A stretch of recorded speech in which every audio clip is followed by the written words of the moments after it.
Hey, hey, hey, hey, hey. How are you guys doing today? It's True Love here. I thought I would try and cheer you guys up today with this bright and cheerful background on my lesson today. Um, and I just realized that um, my shirt kind of matches the screen. Oh, that was not planned. That was just kind of I just looked down and noticed that. But anyhow, today our lesson is on figurative language, and I have broken this lesson up into two parts because there were so many different types of figurative language that I figured if I did them all in one sitting that I would lose y'all. So we didn't want to do that. So I broke it up into two lessons, and so we'll do part today, and we'll have part two tomorrow. With that being said, let's go ahead and get started.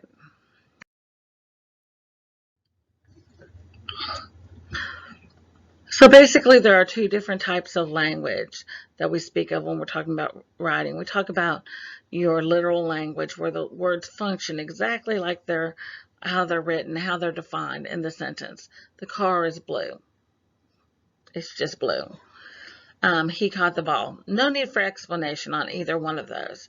I mean, they're just as they're written. But then we get into the area of figurative language, and literally it's just like the word sounds, figurative. You have to figure it out. You got to figure out what it means. What is this author trying to convey? What are they trying to tell us? And so let's look at a few just examples, like I've got your back. Like if you tell me, I've got your back, is that a good thing or a bad thing? I think it's a good thing. But if you look at this little picture over here to the side, little stick man over there is taking his back. Well, that's not nice, So I mean, if you were to look at it in its literal um, meaning, then we would just be like, oh, that's not good. But if you tell me you've got my back, that means that you're there for me. You're gonna be beside me. You're gonna be with me. Stand beside me. You're on my side. But if you really got my back, that's not good. Um, and then the other saying, you are a doll. Are we really dolls? Um, what does that mean? It just means that you're cute. Kind of, you're sweet. You know, but you're really not a doll. Because if you're a doll, you guess what? To me, you would mean your arms and legs could be manipulated and moved. It's not positive for me. I mean, you're a doll. It just means you're cute. Take it. All you girls, you guys are dolls. Your first compliment of the day, hopefully. Well, the first type of figurative language we're going to talk about today is simile. My washing machine just is going over here. Sorry, y'all. Um, is simile. And a simile is a comparison of two things using like or as. My washing machine making lots of noise. Sorry. Like or as. Um, for example, the metal was twisted like a ribbon. Now, when I heard that several times about 2 years ago when the tornado came through Jacksonville, and people would say like the metal from the roof was twisted around the tree like a ribbon. But is it really twisted like a ribbon? It's just twisted. It's just people are using it as another way to explain, to put a picture in your mind of what they're trying to say. Or she is as sweet as candy.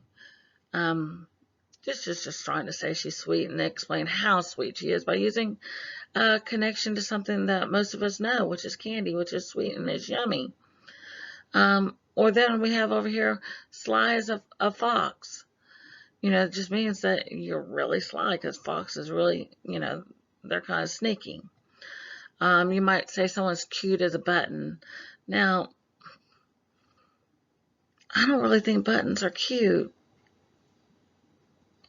but that would be a nice simile. But if you think buttons are cute, then that would be a great compliment for someone. Um, but nevertheless is a simile.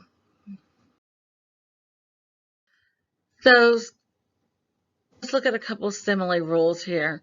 Just because you use the word like or you use the word as in your sentence, it always doesn't make it a simile. There has to be some sort of a comparison made. So let's look at a couple of examples here. I like chocolate. Yeah, we do. I do. There's a few of you that don't. But there's no comparison made there. It's just making a statement.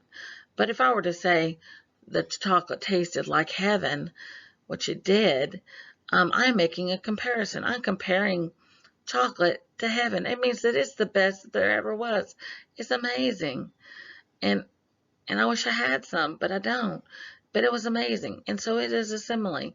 And so you can see where you have to make that comparison there in order for it to be a simile.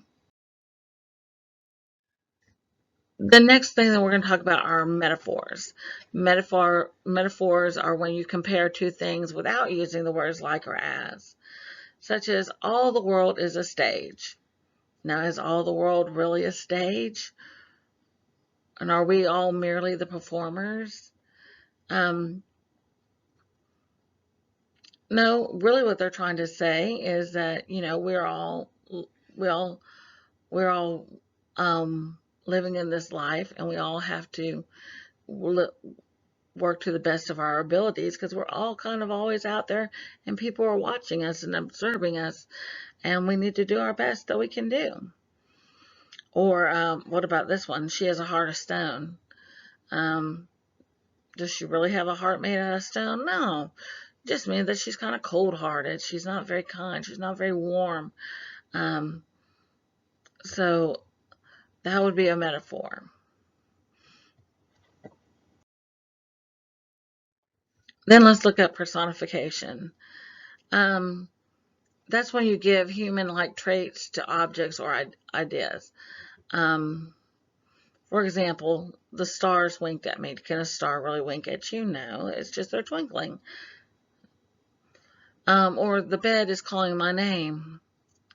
Does your bed really call your name? No, it just means you're just really tired and you want to get in that bed, and that bed is like, you want to get in it. And sometimes when somebody said the bed's calling your name, it's just because you're so tired and it's not time to go to bed yet.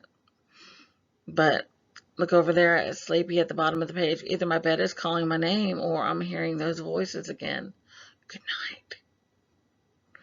Or the leaves danced as they fell. Do leaves really dance? Well, some people think they do because when they're falling from the tree, they kind of swirl around and kind of float and flitter as they come down. But are they really dancing? No. But we're just giving those human-like traits to objects that a lot of times in like cartoons, you'll see a lot of things being personified. You see objects that are not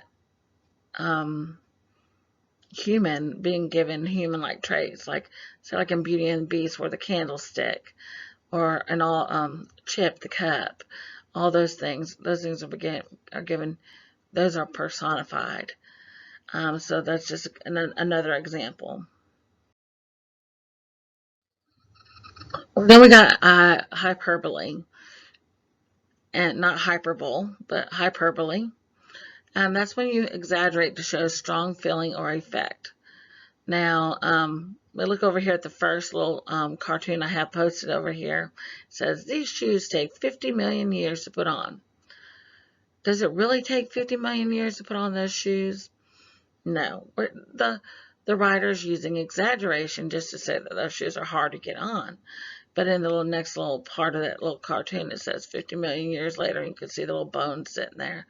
So you're just trying, it's all for effect to make it seem like it takes a long time to get them on. Then let's look over here at the next one. The little guy's coming out of the doctor's office, and he says, the needle was this big.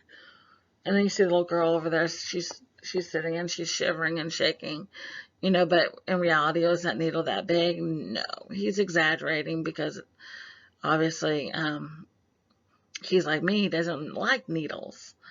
But now he's got this girl over here scared. You might say, oh, I caught a fish and it was this big. When in reality, it was like this. It's just all for effect. It's exaggeration. Um, um, I used to be told sometimes, like, oh, I have a mountain of clothes to wash. Is it really a mountain? No, it's just a big, really big pile. It's just it's a figure of speech. It's just a way of exaggerating to get at a point across of something you're trying to say. Then we have an understatement, which is just the opposite of a hyperbole, and is an expression with less strength than expected. So we're looking over here, and you walk outside, and the girl says, it's clearly a blizzard out there, and the girl says, it's just a little bit cold today, don't you think? And the other one says, you don't say. It's just, she's being understated. Or over here in the other one, there we got the Titanic, and somebody's saying, I think there's a leak. Like, duh, the boat's sinking, y'all. There's a leak. Yeah, there's a leak. There's a big leak. You're fixing to go under. Dummy. That wasn't nice, true love. But, yeah. So it's just the opposite of the hyperbole. If we're using hyperbole in the first picture, we might say something like, it's cold as Antarctica. It's freezing. I think I'm going to turn into an ice cube. We're using a hyperbole. Or on the Titanic, I don't know, there's an understatement there. That was just bad. Watch the movie, it's good. Let's move on. Oh, here's a really big word that but it's really fun to say. Onomatopoeia. Say it 3 times. Onomatopoeia, onomatopoeia, onomatopoeia. It's just a fun word to say. Whoever came up with that one was crazy. That's fun to say. But it's just a word or a group of words that imitate the sound that they make.